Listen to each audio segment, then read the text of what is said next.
وإذا تليت عليهم آياته زادتهم إيمانا وعلى ربهم يتوكلون.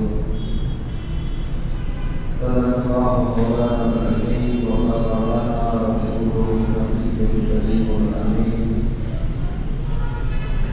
ونحن على ذلك من الشاهدين والشاكرين والحمد لله رب العالمين. رب اشرح لي صدري ويسر لي أمري واحلل عقدة من لساني يفقهوا قولي. اللهم أرنا الحق حقا وارزقنا اتباعه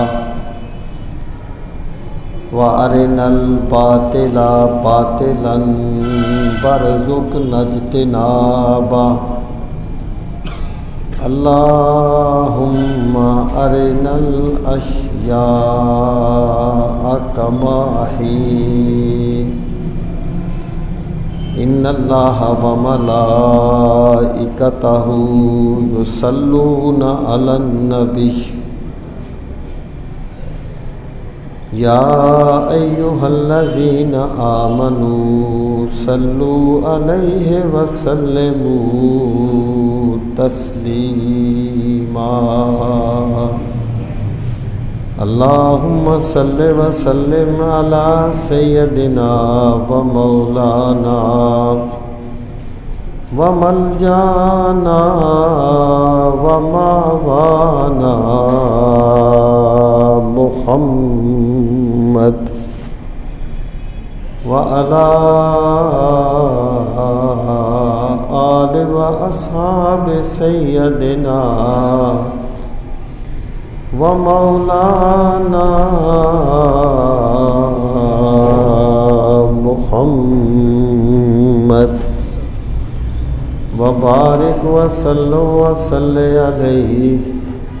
الصلاة والسلام عليك يا رسول الله وعلى آلك وأصحابك يا حبيب الله. الصلاة والسلام عليك يا شفيع المذنبين وعلى آلك وأصحابك يا رحمة للعالمين.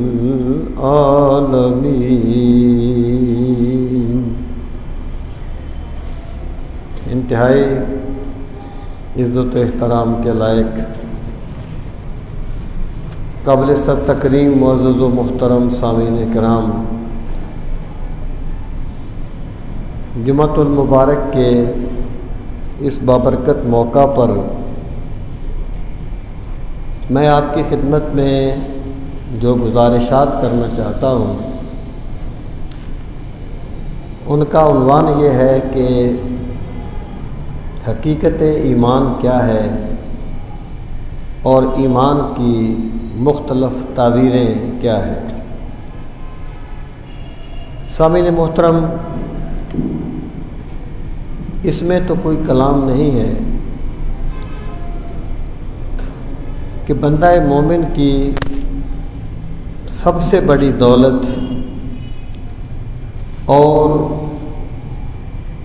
اس کے لیے سب سے قیمتی چیز اس کا ایمان ہوتا ہے۔ اگر کسی بندے نے اپنا سب کچھ لوٹا کے بھی اپنے ایمان کو بچا لیا تو اس نے بڑے نفع کا سودا کیا ہے، اور اگر کسی نے اپنے ایمان کو برباد کر کے دنیا و ما فیہا کی دولت بھی حاصل کر لی تو اس نے بڑے گھاٹے کا اور بڑے نقصان کا سودا کیا ہے۔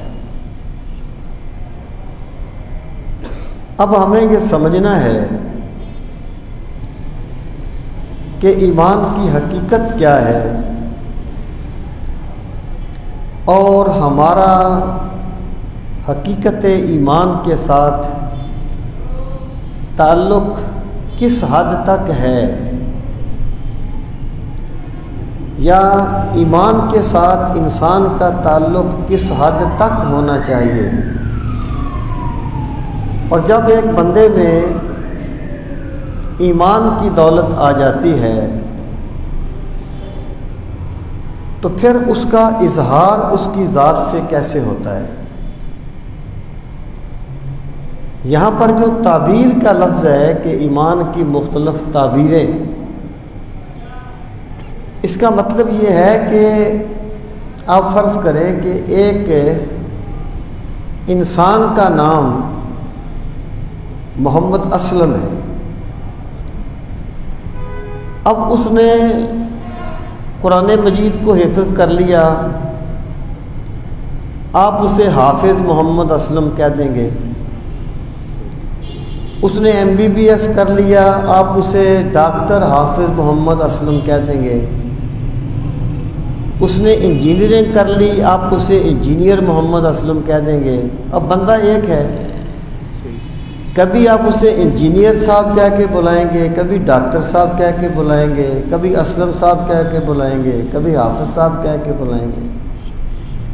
یہ ایک حقیقت کی مختلف تعبیریں ہیں۔ اسی طرح ایمان ہے، اس کی بھی مختلف تعبیریں ہوتی ہیں۔ پہلے ہمیں یہ سمجھنا چاہیے کہ ایمان ہے کیا چیز، اس کی حقیقت کیا ہے۔ دیکھیں سامعین محترم، ایمان کا جو لفظ ہے اس کا لغت میں معنی ہے یقین کر لینا، یعنی کسی صداقت پر، کسی بات پر پختہ یقین کر لینا، اس کو ایمان کہا جاتا ہے۔ اور یہ جو پختہ یقین ہے لغت میں، یہ اچھی چیز پر ہو یا بری چیز پر ہو، لغت میں دونوں کو ایمان ہی کہا جائے گا لغت میں۔ جیسے اللہ پاک نے فرمایا یؤمنون بالجبت والطاغوت، کہ وہ ایمان لاتے ہیں بتوں پر اور شیطان پر۔ مطلب کیا ہے کہ انہیں شیطان کی بات پہ یقین آ جاتا ہے اور بتوں کے نفع رساں ہونے میں یا بتوں کی حقیقت پر انہیں یقین ہے۔ تو یہاں پر ایمان جو ہے یہ اپنے لفظی معنی میں ہے، لیکن جب کوئی بھی لفظ کسی خاص تہذیب میں یا قوم میں یا سکول آف تھاٹ میں یا کسی بھی خاص پس منظر میں لوگ اس کو استعمال کریں تو پھر اس سے مراد لغوی معنی نہیں ہوتا، اس سے مراد اصطلاحی معنی ہوتا ہے۔ یعنی پھر لغت کو نہیں دیکھا جاتا، پھر یہ دیکھا جاتا ہے کہ اس لفظ کو اہل زبان نے کس معنی میں استعمال کیا ہے۔ مثلا ایک لفظ ہے صلاۃ، لغت میں صلاۃ کا معنی ہے دعا مانگنا، لیکن جب یہ لفظ اسلامی اصطلاحات میں استعمال ہوا تو اس سے مراد وہ مخصوص عبادت ہے جسے نماز کہا جاتا ہے۔ اب اگر ایک بندہ جو ہے وہ نماز تو نہیں پڑھتا لیکن دعا مانگ لیتا ہے اور پھر وہ یہ کہتا ہے کہ میں نے اقیم الصلاۃ پہ عمل کر لیا ہے کیونکہ لغت میں صلاۃ کا معنی دعا مانگنا ہے اور میں نے دعا مانگ لی ہے، تو اس کا اقیم الصلاۃ پہ عمل نہیں ہوگا۔ کیونکہ اہل اسلام میں یا قرآنی اصطلاح میں جو صلاۃ کا لفظ ہے وہ ایک مخصوص معنی میں استعمال ہوا ہے، اور جن لوگوں نے اس فرق کو ملحوظ خاطر نہیں رکھا وہ بڑی بڑی گمراہیوں میں مبتلا ہوئے، اور وہ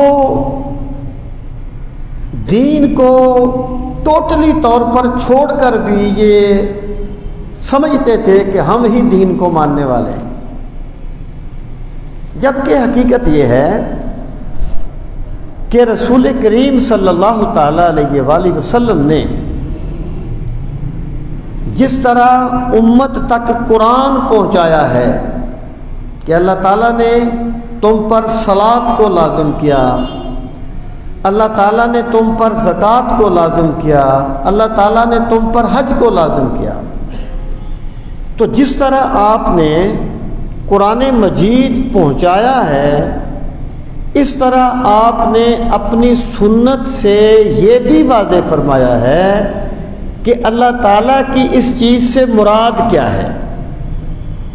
اقیم الصلاۃ ہے تو سرکار نے عملی طور پر واضح فرما دیا کہ اللہ تعالیٰ کی حکم صلاۃ سے مراد کیا ہے۔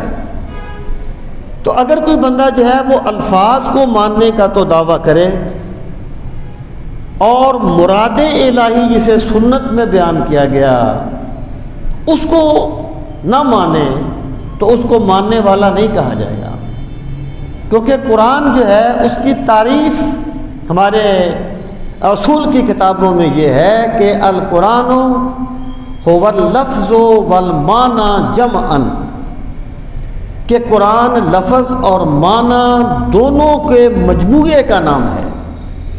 جو بندہ اقیم الصلاۃ کو مانتا ہے جب تک وہ نماز کو نہیں مانے گا وہ قرآن کو ماننے والا نہیں ہوگا۔ جو حج اقیم الحج حج کو مانتا ہے جب تک وہ حج کی عملی صورت کو نہیں مانے گا وہ ماننے والا نہیں ہوگا، قرآن پر ایمان لانے والا نہیں ہوگا۔ تو جب لفظ جو ہے